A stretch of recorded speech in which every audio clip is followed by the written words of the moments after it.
आज का प्रोग्राम बड़ा स्पेशल है क्योंकि ख़ास तौर पे बात की जाएगी बच्चों की, क्योंकि हम अक्सर देखते हैं कि बच्चों के हवाले से ये बात कही जाती है कि उनके बहुत से हुकूक हैं, उनको प्यार से रखा जाए, उनकी तरबियत कैसे की जाए, लेकिन उनका नन्हा सा दिल कभी कभार हम इस तरह तोड़ देते हैं, किरची किरची कर देते हैं कि हमें ख़ुद अंदाज़ा नहीं होता।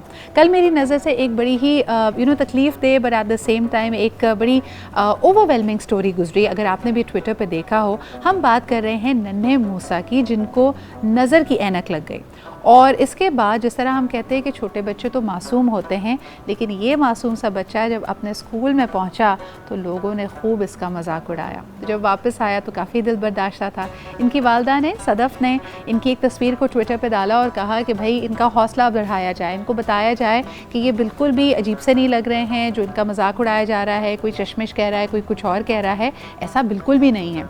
और यकीनन हमने देखा कि बहुत सारे लोगों ने ढेर सारा प्यार मूसा को दिया।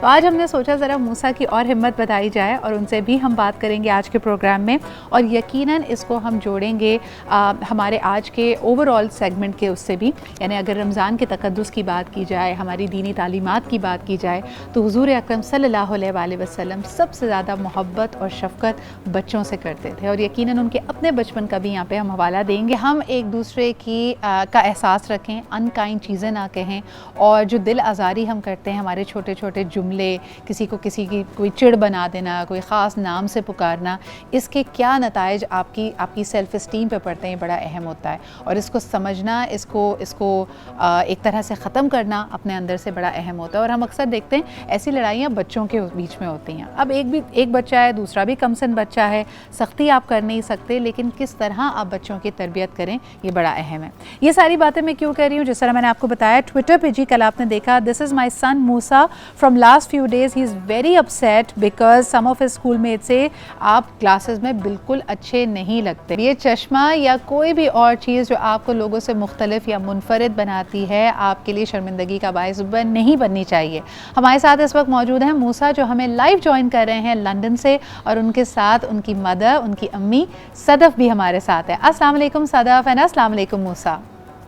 अस्सलाम वालेकुम।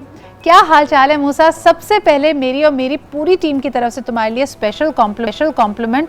हमें तो भाई तुम वैसे भी बहुत क्यूट लग रहे थे, लेकिन तुम्हारे ग्लासेस में बहुत ही डैशिंग लग रहे हो तुम। Thank you. अच्छा मुझे बताओ, ये ग्लासेस किसने सेलेक्ट किए थे? आपको अपने ग्लासेस पसंद हैं? Yes. You like them, wonderful.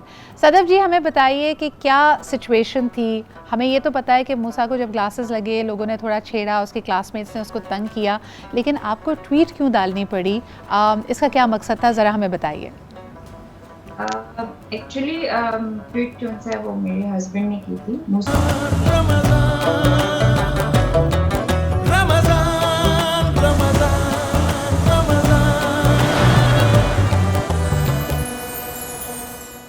अस्सलाम वालेकुम एंड वेलकम टू बारान रहमत विद मी सिद्रा इकबाल। आज अल्हम्दुलिल्लाह 19वां रोज़ा, यानी हर दफ़ा की तरह इस साल भी हमारा आपका साथ बना हुआ है, और अल्लाह ताला इसको इसी तरह कायम व दायम रखे। अच्छा जी, आज का प्रोग्राम, इसने एकदम से अपनी ग्लासेस उतार के फेंक दी। उसने कहा कि मैं बहुत बुरा लगता हूँ, मैं वियर्ड लगता हूँ, मुझे नहीं चाहिए, आई विश ये कभी भी ना हो मेरे पास। तो दैट वाज द पॉइंट। और फिर यही सेम चीज़ इसके बाबा को, इसके फादर को पता चली, तो देन ही लाइक सिर्फ इसको एक इनका विजन ये था कि इसको थोड़ा सा मैं मैसेजेस आएंगे, मैं इसको पढ़ाऊंगा और इसमें थोड़ा सा कॉन्फिडेंस डेवलप होगा, और ये लोगों की कॉम्प्लीमेंट्स पढ़ के बहुत खुश होगा।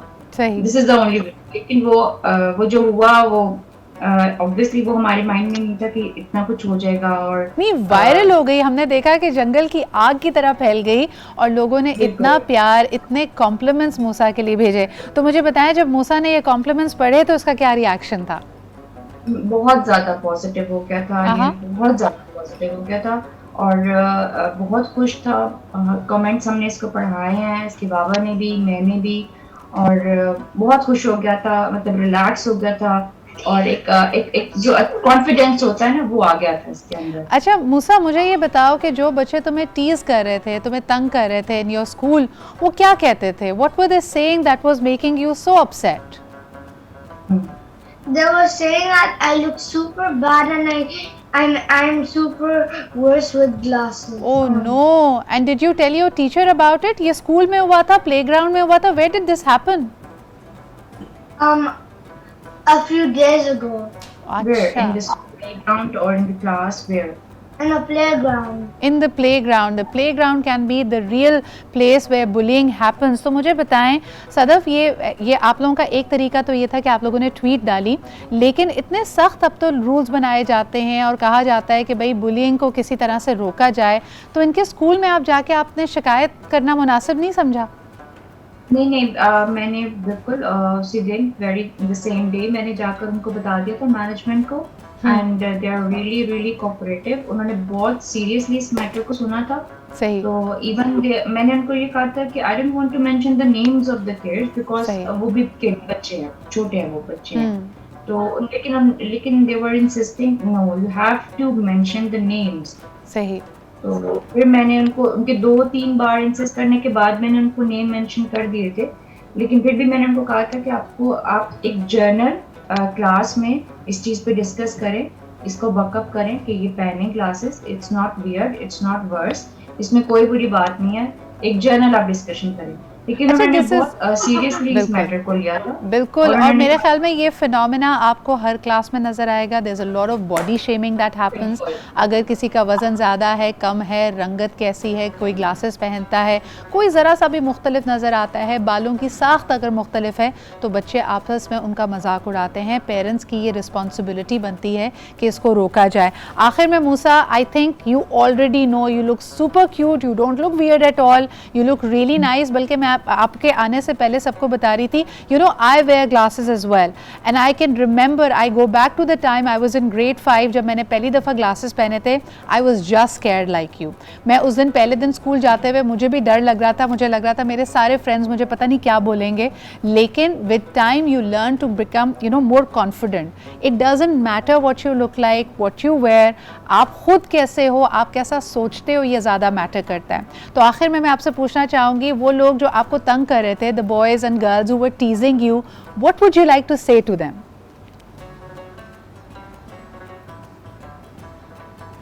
क्या कहोगे आप उनको? जस्ट बी काइंड ऑलवेज, ये कहोगे ना उनको अपने फ्रेंड्स को? Yes. बताओ. Just be kind always. Just be kind always. What a beautiful message. बहुत बहुत शुक्रिया सदफ, बहुत बहुत शुक्रिया मूसा हमारे साथ मौजूद होने के लिए. हम जी आपको वापस इस डिस्कशन को ना अपने स्टूडियो में गए. हमारे साथ बहुत ही क्यूट मूसा मौजूद था, who was live with us from London. ये खबर आपने देखी all throughout social media. इनका ये पहला एक्सक्लूसिव अपीयरेंस था. You will keep watching this and we'll keep talking about it because this is such an important issue. आप बच्चों की जब बॉडी शेमिंग करते हैं, उनके कॉन्फिडेंस को तोड़ देते हैं. एक छोटे से ब्रेक की तरफ बढ़ेंगे, वापस आएंगे. खूबसूरत सा नात का हदिया भी हमारे साथ, एक नातिया कलाम भी होगा, उलमाए कराम भी होंगे, उनसे दीन की रोशनी में इस इशू के ऊपर भी बात करेंगे. हमारे साथ रहिए.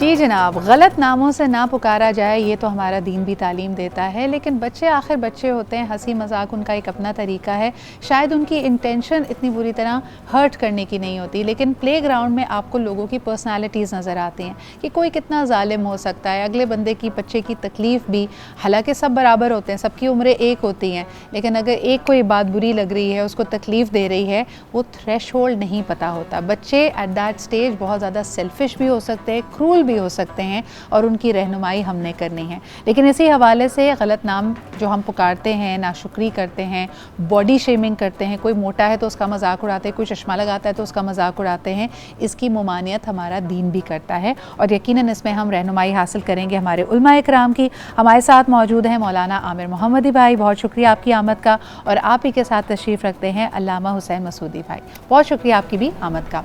आमिर भाई, अगर गुफ्तगू का आगाज़ आपसे किया जाए, बच्चे वैसे तो कहा जाता है नन्हे फरिश्ते हैं, कमसिन हैं, लेकिन कभी कभार वो ऐसी हरकत कर जाते हैं जिससे अगले के लिए वो तकलीफ़ का बायस बनती है, तो क्या करना चाहिए?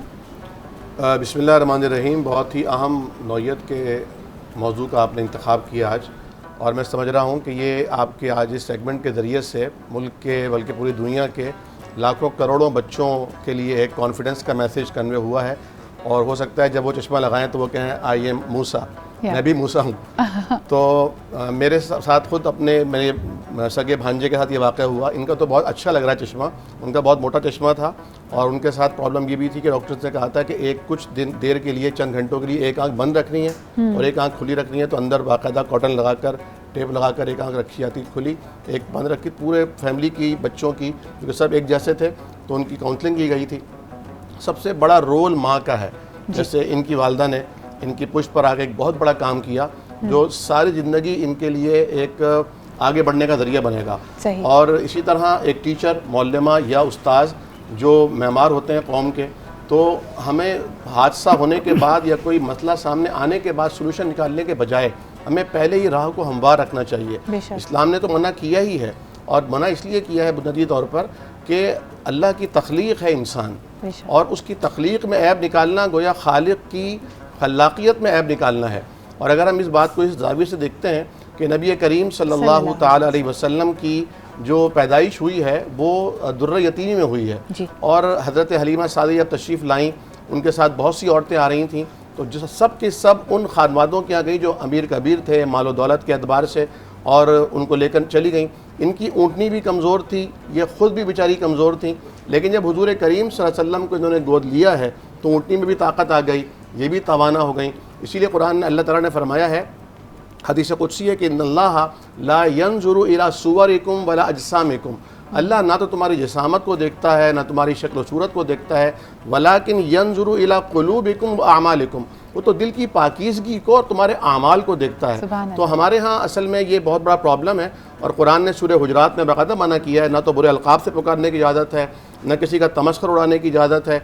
यानी किसी की अगर यानी इस तरह का एक तसन्नुर और बनावट का माहौल बना दिया गया है कि आप नॉर्मल हालत में किसी से मिल भी नहीं सकते। और सिचुएशन ये हो चुकी है कि किसी की, जिस तरह आपने फरमाया, कदो कामत पर, उसकी जिसामत पर, और बल्कि मैं सुन रहा था आपका एक प्रोग्राम अपने घर में बैठकर, आपने कहा था कि सिर्फ आप उन मामलात पर तनकीद कर सकते हैं जो 16 सेकंड्स के अंदर 10 सेकंड के अंदर 10 सेकंड में चेंज किया। मैंने बहुत सीखा उससे ताकि, क्योंकि उसका कोई रद्द अमल का कोई नतीजा तो निकले। सही, अगर नतीजा नहीं निकलता किसी का, आप कॉन्फिडेंस देखें, इंसान को खुद अपने आप को ही नहीं देखना। कुरान करीम कहता है व नक्तुबु मा क़द्दमू व आसारहुम, कि हम लिख रहे हैं तुम्हारा हर वो अमल जो तुम आगे भेज चुके हो और जो पीछे छोड़ रहे हो। तो आपके किसी जुमले से, आपके किसी इशारे से, आपकी किसी नागवारी के इजहार से जो आप किसी शख्स को यानी उसकी जो हौसला है तोड़ने का बाइस बन रहे हैं या उसके कदम को लड़खड़ाने का बाइस बन रहे हैं, तो यकीनन ये सब भी जब तक वो गिरता रहेगा, जब तक वो माशरे को, क्योंकि जो लेता है इंसान वही देता है, जब तक वो दूसरों को ये चीज़ें देता रहेगा, हमारे नाम में भी ये सब एब्सोल्युटली। लेकिन इसमें एक ताकत का इक्वेशन भी हमें नज़र आता है अलामा साहब, कि अगर आप देखें कि वही शख्स बुली करेगा जो अपने आप को दूसरे से बढ़ता समझ रहा है, या तो वो दसामत में है या उसके पास पॉपुलैरिटी ज़्यादा है, वो 5 के मजमे में खड़ा होकर किसी बच्चे का मजाक उड़ा रहा है। तो ये अगर फिनोमेना हम देखते हैं, ये सिर्फ बच्चों तक मेरे ख्याल में नहीं है, आप कहीं जगह चले जाएं जहां गिरोहबंदी होती है, वो दूसरे किसी शख्स का मजाक उड़ाया जाता है, उसको कॉर्नर किया जाता है। इससे दीन एक तो ममानियत कैसे करता है, और दूसरा हम यकीनन इस रविश को ख़त्म कैसे कर सकते हैं अपने माशरे में। बिस्मिल्लाहिर्रहमानिर्रहीम व बिही नस्तईन व हुवा खैरुल मुईन अल्हम्दुलिल्लाहि रब्बिल आलमीन वस्सलातु वस्सलामु अला रसूलिहिल करीम व आलिहि त्वाहिरीन व अस्हाबिहिल मुंतखबीन। यहाँ एक जुमला मुझे याद आ रहा है कि शक़ीउन फ़ी बत्न उम्मिह व सईदुन फ़ी बत्न उम्मिह, कि इंसान अपने वालिदैन से सादत भी लेके आता है और शखावत भी लेके आता है। इसका मतलब क्या हुआ, चूँकि बात आज बच्चों के हवाले से हो रही है, तो बच्चे तो आपने खुद कह दिया कि वो तो फरिश्ते होते हैं, वो मासूम होते हैं, वो बेख़ता होते हैं, उनकी लफ्ज़िशों को जब तक कि वो बालिग ना हो जाए किसी भी माशरे में उसको कबूल नहीं किया जाता। उसके लिए एक रिलैक्स है, उसके लिए एक सहूलत मौजूद है, लेकिन उनके वालिदैन ज़िम्मेदार बनते हैं, जैसे कि मुफ्ती साहब ने भी इशारा किया। और यहाँ पर इसका हल क्या है, आपने सवाल किया।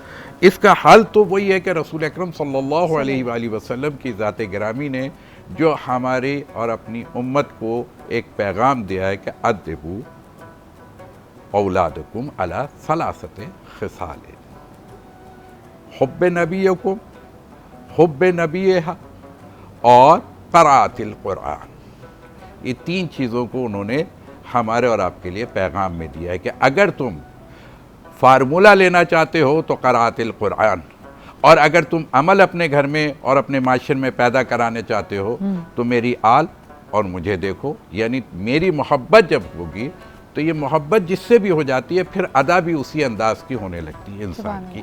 ये इंसान की एक नेचर है। लिहाजा ये मोहब्बत क्यों डलवाई गई, ये रसूल की मोहब्बत, आले रसूल की मोहब्बत हमारे दिलों में क्यों इसको इतनी ताकीद की गई कि देखो तादीब करो, अपने बच्चों की तालीम करो, अपने बच्चों की तरबियत करो। किस हवाले से कि अब वहाँ पर भी बच्चे थे। अगर एक वाक़या मैं सिर्फ नकल कर दूँ कि देखिए बच्चों की तहज़ीब और तमद्दुन का मसला ये है कि वहाँ पर अगर बच्चे हैं, अभी 7 साल से भी कम की उम्र है, रोज़ा रखा है और रोज़ा रखने के, मैं उस वाक़े में नहीं जाना चाहता, सिर्फ एक जुमला नकल करना चाहता हूँ, और अगर दर पर फ़कीर आ जाए, सवाली सवाल कर रहा है, घर में नानो नफ़का भी कम है, और माँ बाप अगर वालिदैन रोटी उठा के देते हैं तो सब के सब बच्चे भी अपनी रोटी उठा करके, एक फ़कीर 5 रोटियाँ चली जाती हैं मिसाल के तौर पे, हाँ, 1 दिन नहीं, 2 दिन नहीं, 3 दिन।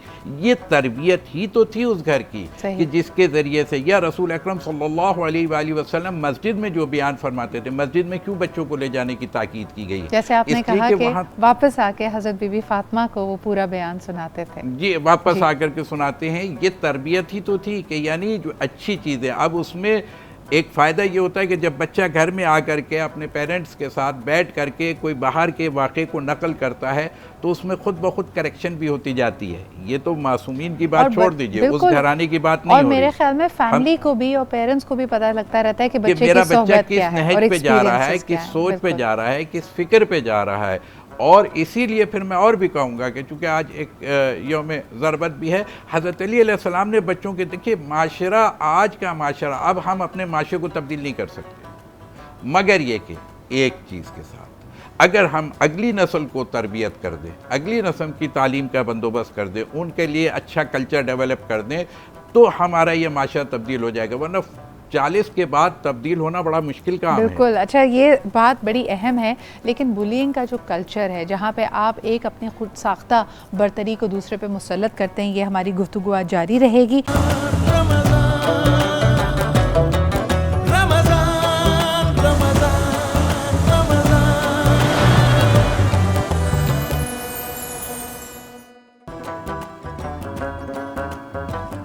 वेलकम बैक जी, आप देख रहे हैं बारान रहमत। अल्हम्दुलिल्लाह आज 19वां रोज़ा, और देखते ही देखते हम देख रहे हैं कि दूसरा अशरा भी अपने ख़िताम के करीब पहुंच रहा है, यानी मग़फ़िरत का अशरा भी हमसे रुख़सत हो रहा है।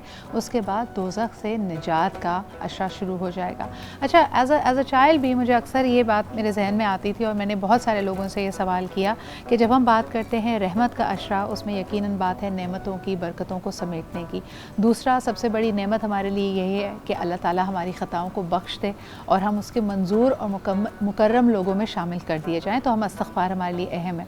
लेकिन जब हम इस्तग़फ़ार करते हैं तो जहन में एक तसव्वुर आता है कि फिर आप जहन्नुम से आपको निजात मिल जाए। तो एक पूरा अशरा जहन्नुम की निजात पर अल्लाह ताला ने फ़ोकस किया है, इसकी क्या वजह है? आमिर भाई, ये सवाल अगर मैं आपसे करूँ कि इस्तग़फ़ार का तसव्वुर मेरे जहन में तो यही होता है कि आप बख्श दिया जाए, आपको जहन्नुम से निजात मिल जाए, लेकिन एक पूरा अशरा जो सिर्फ़ और सिर्फ जहन्नुम के से निजात का है, इसकी क्या वजह है? देखिए, बुनियादी तौर पर तो मुसलमान हर रोज़ जहन्नम से निजात की दुआ मांगता है, और हदीस शरीफ में आता है कि जिसने फ़जर की नमाज़ के बाद 7 मरतबा और मगरिब की नमाज़ के बाद 7 मरतबा ये कलमा पढ़ा, अल्लाहुम्मा अजिरनी मिनन नार, अल्लाह मुझे जहन्नम की आग से बचा ले, तो अल्लाह तबारक व तआला के फ़ज़ल व करम से ख़ुद जहन्नम, और एक बात में 3 मरतबा जो किसी ने ये जुमला कहा, जहन्नम ख़ुद दुआ करती है कि अल्लाह तू इसे मुझसे बचा ले।